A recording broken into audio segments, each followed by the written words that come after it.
Abra sua Bíblia comigo no Evangelho de João, no capítulo 9. João, capítulo 9, versículo 1. Nós vamos ler. O Evangelho de João é o quarto Evangelho. Evangelho segundo João, ok?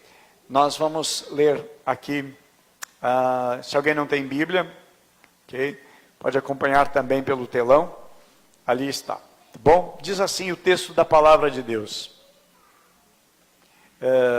Só uma pausa, irmãos, aqui antes da leitura. Homens, que Deus, homens de honra aqui, glória a Deus. Sexta-feira vamos estar aqui, irmãos, ó, papo de homem, conversa de homem, né?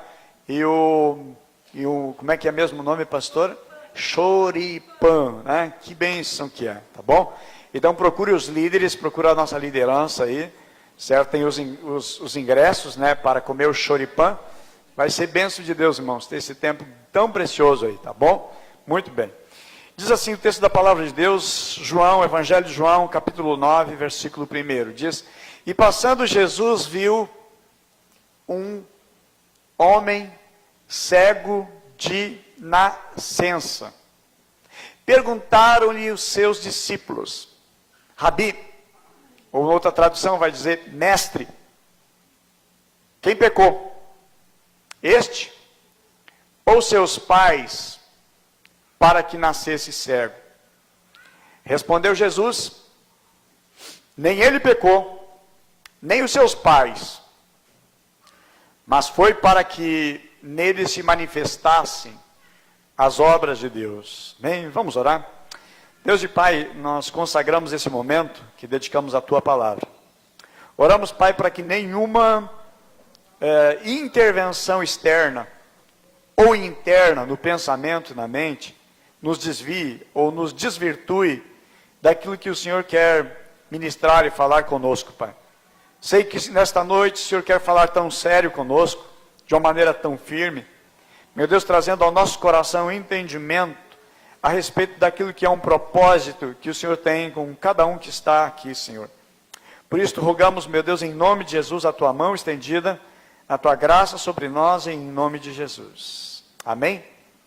Meus amados, nesta noite eu quero falar, e tem o versículo capítulo 13, verso 7 também, que foi colocado, que é a passagem que Jesus vai lavar os pés dos discípulos, e de repente Pedro diz para o Senhor: Senhor, os meus pés tu não vai lavar. E Jesus diz: olha, Pedro, se eu não te lavar os pés, tu não tem parte comigo. E Pedro então diz: Senhor, então me lava todo. E Jesus disse: vocês não precisam lavar todo, só vocês já estão limpos pela palavra. E aí Jesus então diz para Pedro um versículo que eu amo muito, que é o versículo 7. João 13, 7. Jesus: o que eu faço, não sabes agora, mas tu saberá depois. Outra versão, outra tradução bíblica diz o seguinte: Pedro, o que eu estou fazendo agora, tu não entende, tu vai entender depois. Eu gosto muito disso, irmãos, porque a gente não entende as coisas de Deus. Às vezes o que Deus está fazendo, a gente não entende. Nós somos tardio demais para entender o plano, para entender o propósito, para entender os caminhos de Deus.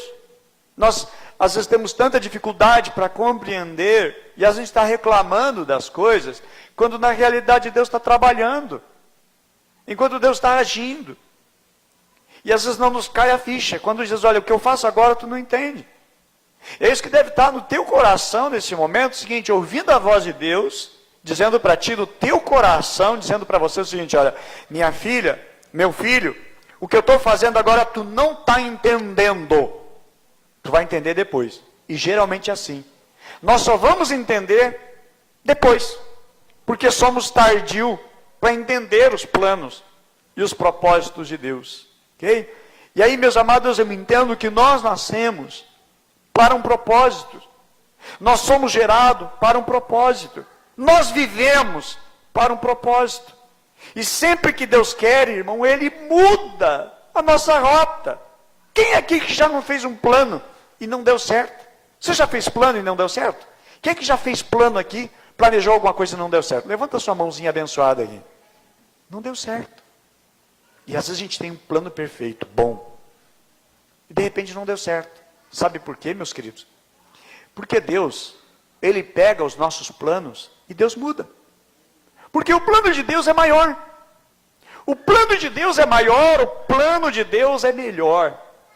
O hino que nós cantamos, os planos de Deus são maiores que os meus. Ele faz o que lhe apraz. Porque o que é de Deus é melhor. Alguém diz, não, o que é de Deus é pior, o que é o meu é o melhor. Não. Sempre o que é de Deus é melhor. E quando Deus muda um plano, é porque Deus sabe o que é melhor. Deus tem propósitos. Paulo, por exemplo, Saulo, ele estava indo para Damasco com um propósito, e Deus tinha outro propósito. Deus mudou o plano de Saulo de Tarso. Jonas estava indo para Tarsis, para a Espanha, e Deus mudou o plano, porque não era aquele, o plano de Deus era outro. Abraão, Deus disse o seguinte, Abraão, sai da tua terra, ele estava morando em Arã, e Deus disse, sai da tua terra, sai da tua terra. Sabe, ele planejava morar ali, ver a sua família, toda naquela localidade, e Deus, sai daí. Por quê? Deus muda os planos, Deus altera os planos. Eu, por exemplo, na minha vida, eu pensava, eu ia morar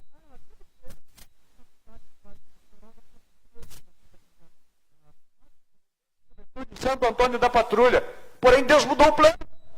Deus pegou e me tirou de Santo Antônio da Patrulha, me colocou em Porto Alegre, deixou vários anos em Porto Alegre,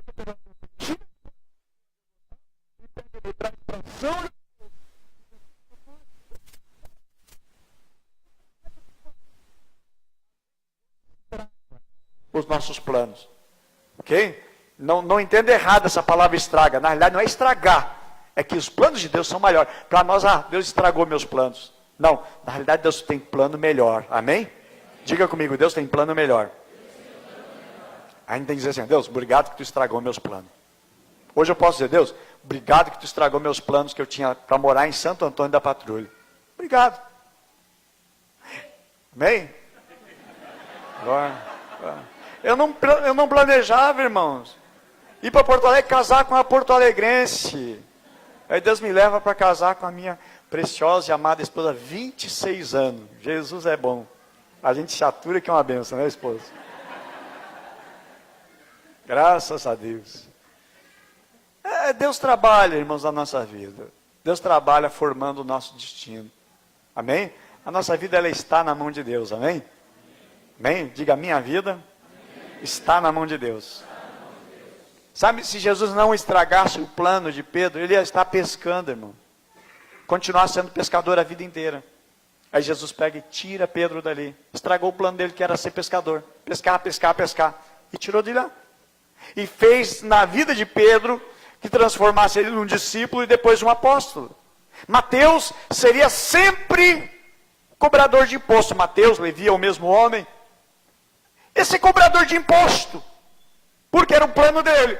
Mas o plano de Deus, Levi, vem e me segue. Deixa tudo que está fazendo. Aí você vai abrir a tua Bíblia, você vai ler um livro chamado Evangelho segundo Mateus, 28 capítulos. Quem escreveu? Aquele homem que estava cobrando imposto. Jesus, vem e me segue, para escrever um dos livros do Novo Testamento. Planos de Deus são maiores. Amém? Planos de Deus são melhores. Aí Deus chega e vai estragando, né? Os nossos planos. Mas Deus nos leva, irmãos, para algo que sempre é melhor. Por que nós estamos na terra? Por que você existe? Por que você nasceu? Deus tem um plano, amém? Deus tem um projeto. Aí a passagem de João, capítulo 9 que nós lemos, nós vamos encontrar, irmãos, o nosso propósito. Que o propósito da nossa vida, ele está registrado nos 3 primeiros versículos do capítulo 9. O que diz ali, o que nós já lemos, passando Jesus, viu um homem cego de nascença. Bem? Viu um homem cego de nascença. Perguntaram os seus discípulos, mestre, quem foi que pecou? Para ele nascer cego. Foi ele ou foi os seus pais? Eu acho isso tão um pouco engraçado até esta passagem, porque é o seguinte, quem é que pecou? Ele era cego de? Ele era cego de? Ele era cego de? Foi ele que pecou ou foi os pais dele? Irmão, cego de nascença, nasceu cego. Que pecado que ele cometeu na barriga da mãe? Será que foi lá, pegou o cordão umbilical, rompeu, né, roubou o rim, né, furou o coração, o pulmão? O que ele fez de errado? O que ele praticou de errado dentro do ventre da minha mãe? Eu não sei se você fez algum crime lá dentro, né? Não existe, irmãos, a criança, que coisa errada, que pecado tem uma criança dentro do ventre da sua mãe? E os discípulos fazem uma pergunta um pouco idiota. Porque, meu Deus, quem é que pecou? Foi ele, mas nasceu assim. Nasceu. Não é assim, até os 10 anos, ele praticou algumas coisas, uns crimes perigosos, até os 10, 11 anos, depois ele ficou cego por causa disso. Não, a Bíblia diz que ele era cego de? Ele era cego de? Nascer. Quem é que pecou? Foi ele, para nascer assim, ou foi os pais? Irmãos, obviamente, eles dizem, com certeza os pais que pecaram. E aí o judeu, os judeus, eles tinham uma ideia, que é o seguinte, que você está sofrendo uma coisa, você tem uma enfermidade, é culpa de um pecado. Tudo é culpa do pecado. Tudo é culpa de uma coisa errada. Irmãos, nós viveríamos num mundo de todo mundo aleijado, defeituoso, com problema, com cego, mudo, surdo, coxo. Seríamos assim, porque somos pecadores. Graças a Deus, irmãos, que Deus age pela sua misericórdia, pelo seu amor. Mas a ideia que eles tinham é o seguinte, olha, isso é uma culpa. Isso não foi dos pais, mas então foi dos avós. Não foi dos avós, então é dos bisavós. Porque a Bíblia diz o seguinte, que Deus visitaria a maldade dos pais nos filhos, até a 3ª e a 4ª geração. Então isso aqui é um pecado lá de trás que cometeu. Os discípulos, então, eles vão fazer, irmãos, esse questionamento. Eu quero compartilhar aqui algumas verdades, né, que eu vejo nesse versículo, nesses 3 versículos aqui, ok? E eu quero colocar aqui, eu coloquei em 5 pontos essa mensagem, né? 5 ensinamentos desse texto. Pode colocar para nós. E eu quero falar sobre esse tema, que somos gerados para um propósito. Nós somos gerados para um propósito. Às vezes eu repito assim para a gente guardar mais, tá bom? Certo? Nós nascemos com um propósito. Por que eu existo? Você existe com um propósito. Meus amados, estamos aqui porque temos um propósito.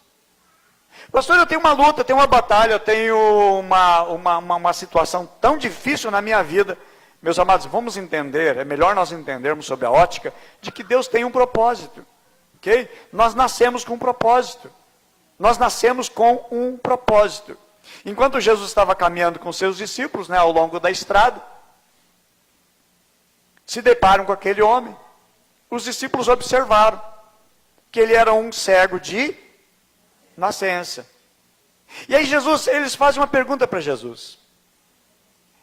Os discípulos viram que o homem nasceu com problema, aquele homem nasceu cego. E aí perceberam então que era cego de nascença. Jesus viu também o homem, ok? Que também Jesus viu a mesma coisa, porém Jesus viu diferente. Os discípulos viram que ele era cego. Jesus também viu que era cego. Mas a pergunta dos discípulos vai mostrar que Jesus estava olhando diferente dos discípulos. Eu digo assim, Deus olha diferente de você. Você olha de um jeito e Deus olha de outro jeito. Você olha de uma forma, Deus olha de outra forma. Os discípulos olharam o seguinte, eles viram cego. Jesus também viu cego. Só que eles perguntaram a causa. Por que ele é cego? Qual é a razão dele ser cego? É culpa dos pais? Ou culpa dele mesmo? Aí, irmãos, eu vejo que é o seguinte, que Jesus e os discípulos estavam olhando para o mesmo homem, mas eles viram um homem de 2 formas completamente diferentes.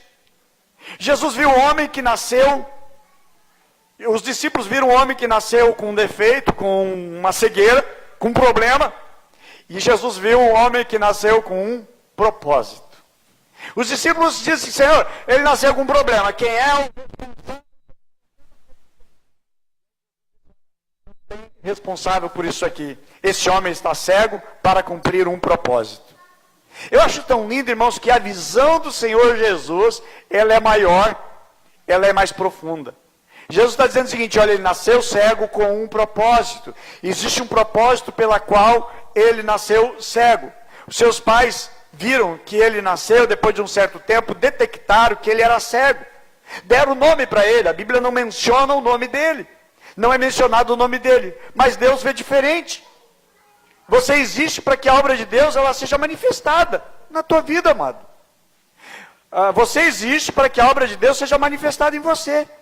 E eu digo que sem Deus, nós não somos ligados, nós não somos nada. Há muitos livros de autoajuda, de autoempoderamento, que o poder está em nós.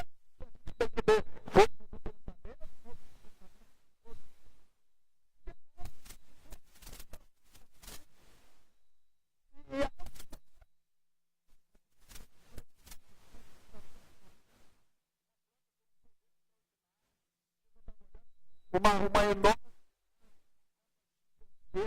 muita sombra, devia pesar muitas toneladas aquela árvore. Aí eu pensei na hora seguinte, olha, a semente que tem, o poder daquela semente, tão pequenininho. Só que aquela semente, irmãos, ela não é nada se ela não estiver na terra. Sabe onde é que está o poder? Na terra. A terra que gera, a terra é que produz força para aquela semente viver. Se você não botar na terra, ela nunca vai gerar nada. O ser humano, se ele não tiver em Deus, ele não consegue nada. O homem sem Deus não é nada. Pode ter, achar que existe, mas não tem nada. Sem Deus nós não somos nada. E aí quem tem o propósito é Deus. O ser humano não tem propósito. Mas o propósito de Deus, ele é maior, ele é mais profundo, ele é extraordinário. E a maneira com que nós olhamos, a maneira com que Deus olha, nós olhamos uma situação e nós tentamos achar,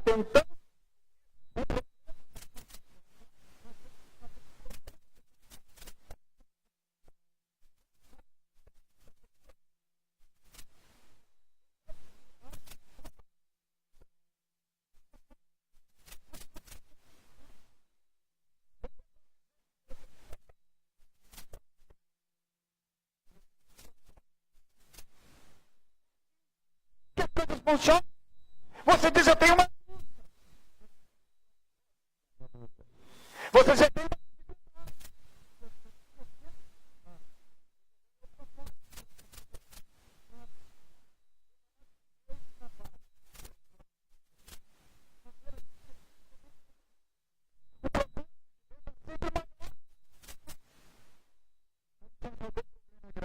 Deus não está olhando o problema. Deus está olhando o propósito. O que Deus tem nós temos problemas. Deus tem propósito. O propósito é maior do que o problema. O problema não é maior.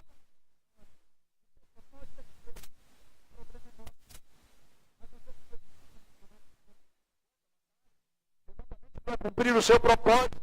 A pergunta dos discípulos, Senhor, quem é que pecou? Foi ele? Ele nascesse cego. Jesus não, nem ele e nem os pais dele. Mas ele nasceu assim para cumprir o propósito de Deus. Sempre o propósito de Deus, irmãos, ele é maior. O tempo, a extensão, ele é maior. Quando a gente observa e vai ler a história de José, que foi vendido como escravo para o Egito. José estava sofrendo. José estava sendo injustiçado. Mas Deus tinha um propósito. E o propósito de Deus se estabeleceu. Daniel vai de maneira invejosa.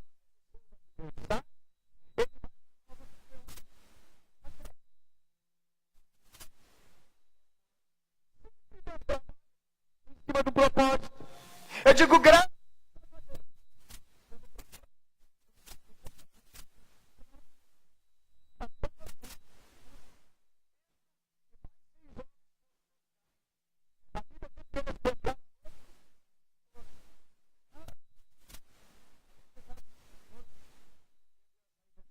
Pescando mais, pescando mais, pescando mais, ia ser muito bem sucedido financeiramente. E aí, irmãos, Deus trabalha num propósito, esse peixe, vazem, vão embora. Deu em nada, não deu em nada, não pescaram nada. Sabe por que Pedro e os demais discípulos não pescaram nada? Porque Deus tinha um propósito. Sabe por que as coisas dão errada? Porque Deus tem um. Sabe por que as coisas não dão certo às vezes na tua vida? Sabe por quê? Porque Deus tem um. Infelizmente,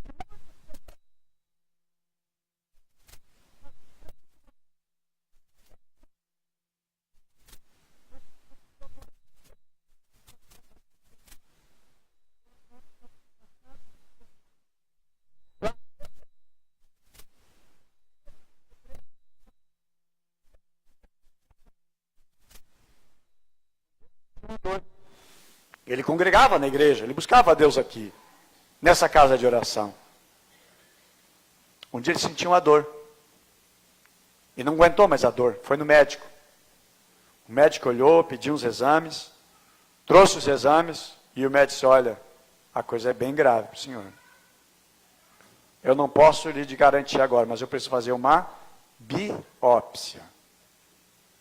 Quando falou biópsia, na hora ele ligou, câncer. Perguntou para o médico, o senhor acha que é câncer? Ele, toda a possibilidade de ser um câncer. Mas vamos examinar, vamos fazer uma biópsia. Esse irmão, ele sai da clínica e vem direto aqui. Diz, pastor, por misericórdia, ora por mim. Ora por mim. Porque é o seguinte, o médico está achando que eu estou com câncer. E eu tenho que fazer uma biópsia. E pastor, hoje eu estou voltando para o Senhor. Orei com ele. Intercedi com ele. Roguei pela vida dele. Clamamos pela vida dele. Aí no culto, estava no culto domingo. Estava no culto na terça. Estava vindo buscando ao Senhor. Fez a biópsia. Irmãos, na biópsia apareceu curado, restaurado, sem a doença. Irmão, vazou. Não veio mais buscar Deus. Tem pessoas, irmãos, que precisam às vezes viver debaixo de batalha, debaixo de luta, para poder servir a Deus. Não é que Deus vai nos obrigando através de luta, através de problema. Não é isso. Deus não trabalha assim, na barganha. Mas às vezes, irmãos, nós somos muito mais temperados para entender o propósito de Deus. Às vezes no meio da luta. O salmista, no Salmo 119, ele vai dizer assim, foi-me bom eu ter passado pela aflição, para que aprendesse os teus decretos, para que aprendesse os teus propósitos, para que aprendesse os teus propósitos. E às vezes as coisas estão boas, a gente vai deixando Deus de lado. Mas não é, irmãos, todo propósito ele tem um fim de glorificar a Deus. Deus quer que você saiba hoje, que os seus problemas podem até ser grandes, porém, o propósito de Deus é maior, amém? O propósito de Deus ele é maior. O seu propósito é sempre maior do que os nossos problemas. O propósito que Deus tem sempre são maiores que os nossos problemas. Por isso nós nascemos com um propósito. Temos sobre a nossa vida um propósito. Existe sobre a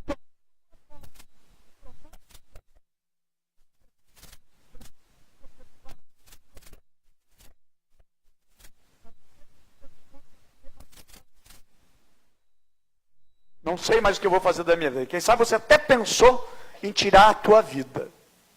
Mas eu digo, não faça isso, porque Deus tem um propósito. Meus amados, quando entendemos o propósito de Deus, as coisas começam a melhorar. Quando a gente não entende, nós sofremos, padecemos. É o que eu digo, irmãos, se a gente passa por uma batalha, uma luta, e a gente não entende o que está passando, o sofrimento é maior. Mas quando você sabe a natureza, a razão daquela batalha, daquela luta, você entende mais fácil. Quando a pessoa ela sabe, olha, eu tenho que estudar, por causa da prova, para poder passar na prova, você sabe, você conhece. Só que nem sempre Deus mostra o propósito para nós. Mas é o propósito que vai nos manter, irmãos, dentro daquilo que é debaixo da grandeza e da soberania de Deus. Ok? Às vezes você pode dizer, quando eu olho para a minha vida, eu só vejo o problema. Quem sabe você já disse isso? Quem sabe por esses dias você acabou de dizendo isso, olha, eu só vivo problema. Aí, se você conseguir ouvir a voz de Deus, Deus vai te dizer assim, você vai ouvir Deus dizendo assim, meu filho, você não está vivendo problema, você está vivendo o meu propósito. Porque eu estou trabalhando através da tua vida, através dessa luta, eu estou realizando o meu propósito. Hoje, Deus quer que você saia desse lugar sabendo que existe um propósito, que você nasceu com um propósito, que você nasceu para um propósito. A verdade é que Deus te formou para o seu propósito. Você foi criado por Deus para um propósito.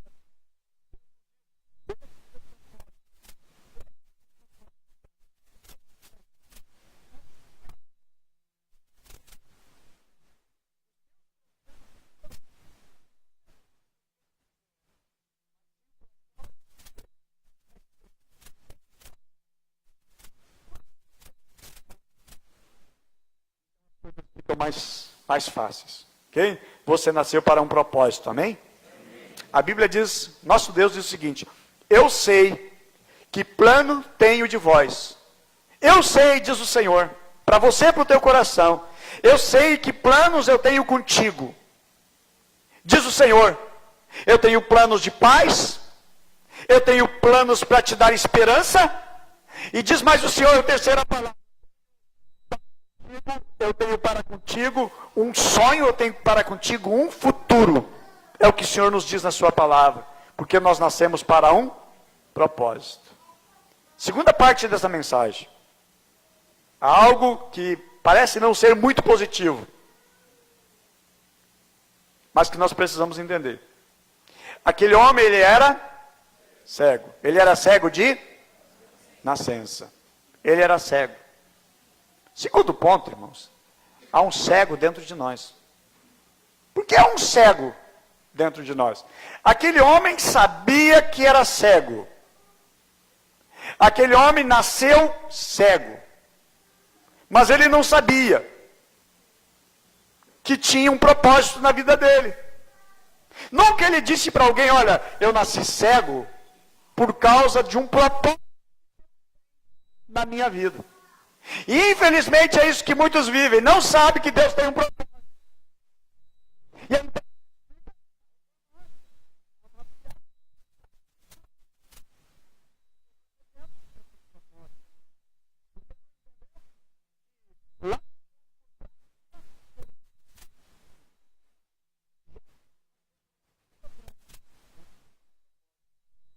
qual era o propósito? Qual é o propósito do livro de Jó?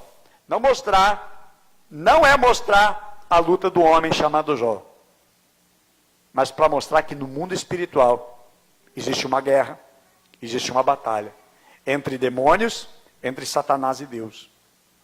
O livro de Jó não fala a respeito de uma luta que Jó tem, mas sim o seguinte, do próprio adversário, o diabo, dizendo para Deus: Deus, tu não é justo não, porque tu está comprando, tu está barganhando.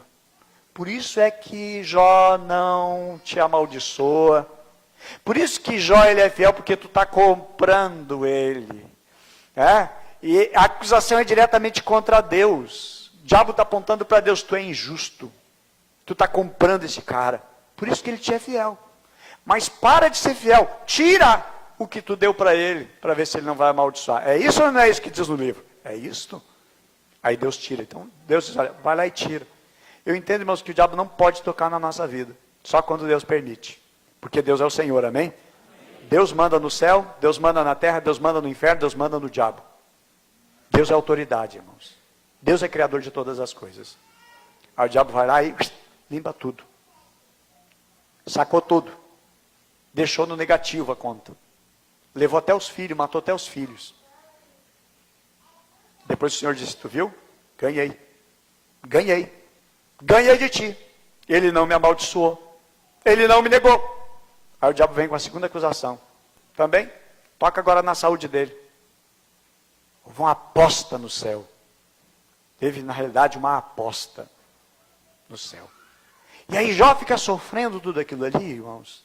Ele fica tão doente, e bate uma enfermidade na sua pele, que era cheia de pus, que a Bíblia diz que ele coçava com cacos de telha as suas feridas.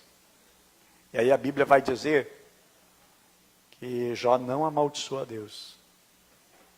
Jó não estava entendendo. Tinha um propósito por trás disso tudo. Jó não entendeu. Às vezes você é um Jó. Você só olha a tua luta. Você olha o problema que você está enfrentando. Mas você não enxerga por trás de tudo que Deus tem um plano, que Deus tem um propósito. E às vezes nós somos o cego. Nós somos o cego, exatamente, há um cego dentro de nós. Porque nós não enxergamos o propósito. Nós não conseguimos ver, nós não conseguimos observar o propósito que está por trás de tudo. E aí a gente fica reclamando. Reclama para um, reclama para outro. E vive a reclamar da vida. E vive a se queixar da vida. Vive a se queixar da família, se queixa daqui, se queixa de lá. E enquanto você não entende que existe um propósito, você é um cabeção, um cabeçudo. Nós, meus amados, como a gente sofre. E como a gente desagrada a Deus, quando a gente não entende Qual é o propósito? Na realidade, aquele homem ele era cego e ele não sabia que havia um propósito.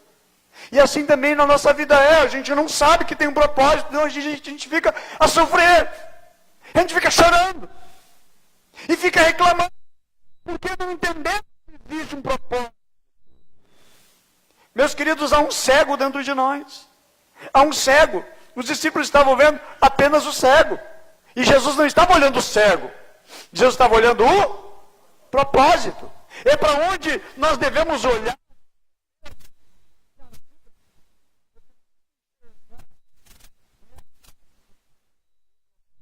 das coisas. Então, quando você passar por uma batalha, uma luta, nunca pergunte para Deus, Deus, por quê? Mas assim, Deus, para. O para quê aponta para o final. Aquilo que vai ser. E é exatamente isso que devemos ter de Deus. Qual é o propósito disso? Bati o carro.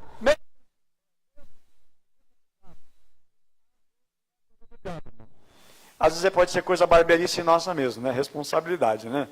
Vai fazer o quê, né? Uma vez eu saí de uma vigília, abençoada vigília, irmão. Põe abençoada a vigília. Uma vigília de jovens. Eu naquela tarde, irmãos, aquele dia tinha dormido tão pouco. Passei o dia inteiro correndo. Fui para a vigília. A vigília terminou, era 6 horas da manhã. Aí eu tinha que deixar um a 15 quilômetros de distância, outro a 10 quilômetros de distância. E eu fui dirigindo, irmãos, quase umas 8 horas da manhã já. Eu estava quase que dormindo. Peguei a reta da 290 lá, que vai para Guaíba, lá para a Ilha da Pintada. Entrei e peguei. E de repente entro lá em direção à Ilha da Pintada. A pastora Luciana estava viajando na época. A Bruna era recém-nascida. E de repente, irmãos, eu acabei dormindo na direção. Quase que entrei no barranco. Ainda bem que peguei um toquinho assim, o carro foi parar em cima de um toco ali. Aí o problema foi meu, porque eu dormi pouco. Há coisas que realmente às vezes é o inimigo mesmo. Mas às vezes é Deus. Diante de algumas circunstâncias, às vezes é Deus, porque Ele tem um propósito de nos ensinar. Deus tem um propósito, e às vezes nós somos cegos para entender o propósito de Deus. Ok? Então, os 2 primeiros pontos desta mensagem, nós nascemos com um propósito. Segundo ponto, há um cego dentro de nós. Terceiro ponto desta mensagem, precisamos, meus amados, de um milagre de Deus, a fim de que possamos ver o nosso propósito. Somente quando existe um milagre, é que os nossos olhos vão entender. Somente que depois que a gente passa a prova, depois que a gente passa a luta, quando vem então o agir sobrenatural de Deus sobre a nossa vida, é que então a ficha vai cair, e aí nós vamos entender qual é o propósito. Sem o milagre de Deus, a nossa tendência natural pode ser de fazer aquilo que os discípulos fizeram. O que os discípulos fizeram? Os discípulos começaram a achar um culpado. Qual é a situação que ele está assim? Qual é a razão por que ele está tentando achar um culpado? A culpa é do pai? A culpa é da mãe? A culpa, quem sabe, é dos avós? A culpa é dele mesmo, a culpa? E eles fazem a pergunta para Jesus. E eles querem de Jesus uma resposta. Só que Jesus nunca responde, às vezes, a nossa pergunta. Você já percebeu que Jesus não vai dar a resposta que a gente quer? Porque a resposta é totalmente diferente. Nós estamos fazendo a pergunta para cá, mas a resposta está para cá. Jesus, olha, não tem nada a ver. Não é porque ele pecou ou porque os pais pecaram, mas é porque Deus tem um propósito na vida dele. Então nós não entendemos, irmãos, e para entender a gente precisa de um milagre. Eles só entenderam depois do milagre. Se Jesus dissesse, olha, a culpa não é do pai, a culpa não é da mãe, é para um propósito. Tá, mas e daí? E qual é o propósito, Senhor? Me explica. Não, só um pouquinho vou mostrar para vocês. Aí a Bíblia diz que Jesus, então, gospe no chão. A Bíblia diz que Jesus faz o lodo. E Jesus coloca sobre os olhos dele. E aí o milagre acontece. Depois que o milagre acontece, é que eles vão entender o propósito. Geralmente a gente vai entender o propósito depois que passou a luta, depois que passou a tempestade, depois que houve a calma, depois que houve a resposta, aí então é que nós vamos entender qual era realmente o propósito, qual é o fim daquela luta, daquela situação, daquela limitação, daquele imprevisto que aconteceu, daquela batalha que aconteceu. Só depois que a gente vai passar a entender, mas se não tivesse o milagre, e eles não estarem entendendo até hoje. Sem o milagre de Deus, a nossa tendência, irmãos, é não conseguir entender. Os discípulos começaram então com aquele jogo da culpa, né? E aí nós somos um pouco de investigador, ou um pouco de curioso. Quem é o culpado? Por que aconteceu isso? Pastor, por que está acontecendo tal coisa? A gente quer resposta. Só que a gente só entende a resposta depois do milagre. Depois que as coisas acontecem. A primeira coisa que disseram a Jesus, quem pecou? Esse homem ou seus pais, para que ele nascesse cego? Eles imediatamente procuraram alguém para culpar. E às vezes, quando as coisas estão ruins para você, queridão, você quer encontrar um culpado. Por que eu estou assim? Por que eu estou nessa vida? Por que a minha vida está vivendo pior? A gente quer um culpado. Dentro do casamento, relacionamento de casamento, a gente fica culpando. É a mulher, não é o marido. É o filho, é o gato. É isso. A gente já tenta achar um culpado quando as coisas elas estão ruins. Meus amados, a melhor coisa é entender e compreender qual é o propósito que Deus tem. Note que nesse jogo de culpa foi parado rapidamente pelo Senhor Jesus. Porque Jesus respondeu, nem ele pecou, nem os seus pais, mas foi para que se manifestasse nele as obras de Deus. Ou para que se manifeste nele o propósito de Deus. Enquanto os discípulos apenas estavam ali, interessados em fixar a culpa, Jesus estava em fixar, né, na pessoa o propósito que Deus tinha. Okay? Então nós às vezes queremos um culpado e Deus não está procurando o culpado. Deus está querendo elucidar o caso, dizendo o seguinte, há um propósito. Para cada problema, irmãos, Deus tem um milagre. Amém? Para cada problema, Deus tem um milagre. Para cada pecado, nosso Deus tem perdão. Através de Jesus Cristo nós alcançamos perdão. Através do Senhor Jesus nós alcançamos a sua misericórdia. Porque para o nosso Deus Ele é especialista em milagre. Mas às vezes Deus vai deixando, Deus vai permitindo. Aquele rapaz não ficou recentemente cego, ele era cego de nascença, já era um homem com a idade adulta, não era alguém ainda a qual os pais eram responsáveis por ele. Meus amados, aquilo que nós não conseguimos enxergar, o nosso Deus vê, o nosso Deus enxerga. E às vezes a nossa análise, ela é tão errada. Enquanto que a pergunta certa devia ser, qual é o propósito? Não foi a pergunta que eles fizeram. Então, finalmente chegamos, né, nessa parte, nessa mensagem, queridos, entendendo o seguinte, que nós precisamos de um milagre. Amém? Para entender o propósito de Deus. Quer conhecer o propósito de Deus? Amém? Desejo? Então nós precisamos de um milagre. Peça a Deus, me traz um milagre, Senhor. Não para eu ser curado, não para eu ser restaurado, mas para entender o teu propósito, que é muito maior do que isso que eu estou atravessando, do que isso que eu estou enfrentando. Quarto ponto dessa mensagem. O propósito pela qual nascemos, irmãos, é para que a obra de Deus seja feita na nossa vida. O propósito pela qual nós nascemos é para que a obra de Deus seja feita na nossa vida. É por isso que você nasceu. Para que a obra de Deus seja feita. E Deus está fazendo uma obra na nossa vida. Amém? Amém? Deus está fazendo uma obra na tua vida? Amém? Você, pastor, está fazendo uma grande obra, pastor. Olha, pastor, na minha vida está fazendo uma Itaipu. Na minha obra, assim, está fazendo assim, a maior do que a 116. Está fazendo uma obra maior e mais confusa que a BR-118, que a RS-118 aqui. A grande obra que Deus está fazendo. Porém, irmãos, Deus tem um propósito. No cego foi feita uma obra. Que obra Deus está fazendo na nossa vida? Qual é a obra que Deus está fazendo em você? Você sabe muito bem. Você vai dizer, pastor, Deus está fazendo uma obra assim, assim e assim. Eu quero dizer que Deus ele é glorificado na obra que Ele está fazendo. Amém? Deus é glorificado. É importante nós entender, dentro do propósito de Deus, Deus ele é glorificado. Nenhuma obra é para que nós sejamos glorificados. Mas sim, toda obra, todo propósito que Deus tem, Deus é quem é glorificado. Quando a obra, irmãos, é Deus, Deus tem um propósito, sempre no final Deus vai ser glorificado. Nunca vamos dizer, olha, eu consegui sair dessa situação porque a minha força, porque a minha sabedoria, porque eu trabalhei, porque eu lutei, porque eu fui esforçado, eu fui muito dedicado, então eu saí dessa assim numa boa. Não, irmãos, aí o homem é glorificado. Mas às vezes nós somos levados a uma situação que a gente diz assim, ó, só Deus para me tirar dessa. Só Deus para me socorrer. Só Deus para mudar esta situação. Aí então, quando a obra vem, quando o milagre vem, a gente diz, olha, Deus seja glorificado, porque foi Deus que fez na minha vida. Quantos entraram por aquela porta ali, destruído, arrasado, casamento destruído, vida falida, vida destruída totalmente desacreditado de tudo e de todos. Mas aqui encontraram um propósito de Deus. A sua vida foi transformada, a sua vida foi restaurada, a sua dignidade foi devolvida. E hoje são servos de Deus que Deus tem usado de uma maneira tremenda. Deus tinha um propósito. Eu digo nessa noite, Deus tem um propósito com a tua vida. Bem? E eu acho tão interessante, irmãos, porque, e eu entro no quinto ponto dessa mensagem. Qual é o maior propósito de Deus para nós? O maior propósito de Deus para nós. Qual é o maior propósito de Deus para nós? O seu maior propósito de Deus, irmãos, é resgatar-nos da nossa vã maneira de viver. Nos resgatar dos nossos pecados, dos nossos caminhos, que são tortos.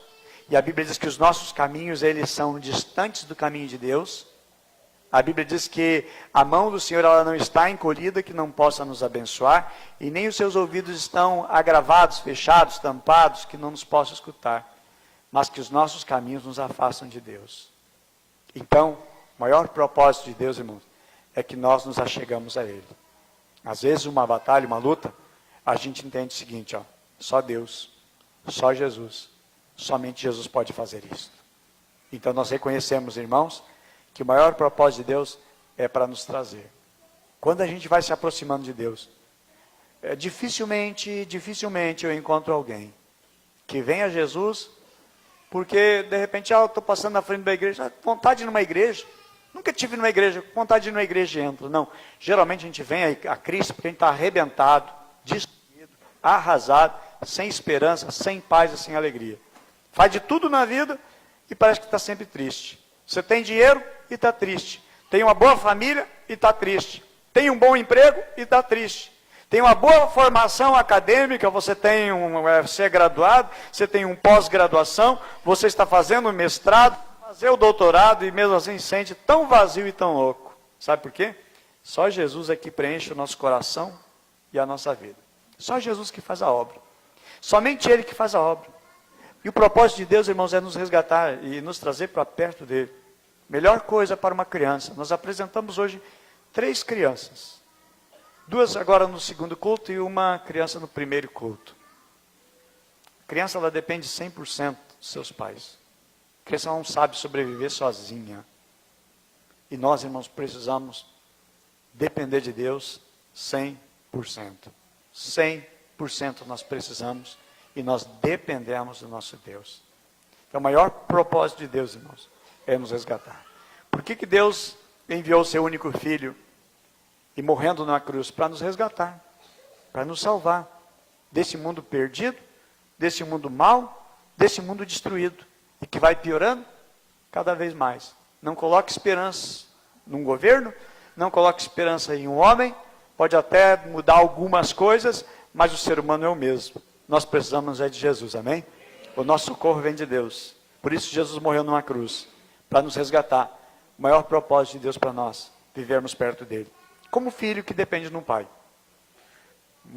Algo que vai mostrando a certa independência, quando nós vamos como criança, pequenininho, gatinhando, e aprendemos a dar os nossos primeiros passos, de repente a gente já quer mostrar que a gente sabe comer sozinho, e aí já aprende a comer sozinho, agora já sabe correr, já sabe chutar uma bola, já sabe correr lá no campinho, já briga com os meninos, já sabe se equilibrar no skate, já sabe andar numa prancha de surf, já sabe agora dirigir o carro, e agora já conseguiu a carteira, e agora já conseguiu o emprego, aí diz para o pai, eu não quero mais morar aqui em casa, eu quero viver a minha vida. Ainda tem filhos que são um pouco arrogantes, eu quero viver a minha vida, não quero depender do pai e da mãe. Muitas vezes o ser humano é assim, não quero mais depender de Deus. Quero viver a minha vida. Eu não preciso de Deus. Eu dou conta do recado. Essa é a história do filho pródigo. O filho pródigo achava que podia viver muito bem longe do pai. Foi a pior coisa que ele fez na vida, viver longe do pai. Faltou tudo, não tinha mais nada, estava totalmente destruído, quebrado, então ele corre para o pai agora, mas volta humilde, volta filho. E Deus o acolhe, Deus o abraça. E é assim que Deus faz conosco, porque Ele é Pai. Ele não é patrão, Ele não é chefe. Deus é um Pai amoroso. Mas nós não entendemos o propósito. Sabe aquele filho que chega na fase da adolescência e acha que sabe mais que os seus pais? E quer discutir igual por igual com os pais, achando que tem razão? Às vezes nós somos assim com Deus, achando que nós é que podemos, nós é que sabemos. Mas Deus sabe o que faz, porque Deus trabalha com propósito. Amém? Nós não olhamos o propósito, nós olhamos o problema, nós focamos no problema. Mas o querer de Deus, a maior vontade de Deus, irmãos, é que nós como filhos, nós estejamos mais perto dEle. Eu creio que nós devemos orar nessa noite. E dizer, Senhor, me ajuda a entender o Teu propósito para a minha vida. Que nesta noite nós possamos fazer oração, Senhor Jesus, a partir de hoje. Nesse dia 18 de novembro. Eu quero agora contigo ter um propósito. Te seguir, te adorar, viver para Ti, entregar minha vida e meu coração para Ti. Quero a partir de hoje uma mudança e uma transformação completa e total na minha vida. Eu creio, irmãos, que quando nós entendemos, nós nos aproximamos como Jesus se aproximou daquele homem cego. E eu acho tão linda essa passagem. Linda essa passagem. Porque não foi o cego que disse assim, ó, Senhor, me cura por favor. Não, ele não pediu cura. Se você for ler o Evangelho, você não vai encontrar ele dizendo assim, ah, Senhor, eu quero ser curado da cegueira. Até porque nunca houve na história do mundo alguém sendo curado de cegueira. Nunca houve na história, na Bíblia, Antigo Testamento, até então, nunca houve a história de alguém sendo curado de cegueira. Mas acho tão interessante, é que foi Jesus que foi até ele. Foi Jesus que procurou ele. E foi Jesus que curou ele. Eu vejo que é a mesma coisa que ele fez. Nós nunca pedimos, Deus, por favor, envia teu filho morrer por nós. Foi iniciativa de Deus, descer até a terra, entregar o seu filho morrer e dar a sua vida por nós. E nós, então, recebermos. Jesus, ele se aproximou de um cego, que não pediu para se aproximar. E é assim que ele faz. Ele se aproxima da gente, porque ele quer entrar no nosso coração. Apocalipse diz assim, eis que estou à porta e bato. Se alguém ouvir a minha voz, abrir a porta, eu entrarei e cearei com ele. Sabe por que ele bate a porta? Porque ele está do lado de fora. Se estivesse do lado de dentro, ele não bateria a porta. Eu vejo que hoje Deus está dizendo assim, eu estou do lado de fora do teu coração. Eu quero entrar no teu coração. Deixa eu entrar. Se você abrir a porta do teu coração, eu vou entrar. Ele está do lado de fora. Senão o texto não ia dizer isto. O texto diz, eis que estou à porta e bato. Ele estava do lado de fora. E exatamente às vezes aonde Deus está na nossa vida. Do lado de fora. E nós precisamos entender que nós precisamos dizer, Senhor, pode entrar e cumpre o teu propósito. Foi para isso que Jesus veio. Para entrar no nosso coração. Fazer morada e ser o Senhor da nossa vida. O Senhor é aquele que manda e é aquele que governa. Nós vamos louvar ao Senhor agora. Eu quero fazer um convite. 2 orações nós vamos fazer essa noite. A primeira oração é aqueles a quem Jesus está do lado de fora. E Jesus está batendo. Eis que estou à porta e bato. Se alguém abrir a porta, eu entrarei. Quantos que tem Jesus do lado de fora? E que precisam nesta noite dizer, Senhor, pode entrar. Eu quero fazer o primeiro convite. Aqueles que nunca disseram para o Senhor Jesus, Senhor, esta noite eu quero te aceitar como meu Senhor e meu Salvador. Esta noite eu quero entregar a minha vida para Ti. Eu quero nesta noite entregar a minha vida para Ti. A partir de hoje eu quero te seguir, eu quero te servir. Importa que os meus amigos no trabalho vão dizer que eu virei crente, que eu virei louco, maluco. Não, eu estou fazendo uma decisão, não é por uma igreja, não é por uma religião. Eu estou fazendo uma decisão por Jesus Cristo. Ele está à porta, batendo a minha porta. Eu quero, nesta noite, que Ele entre no meu coração. Vamos ficar em pé?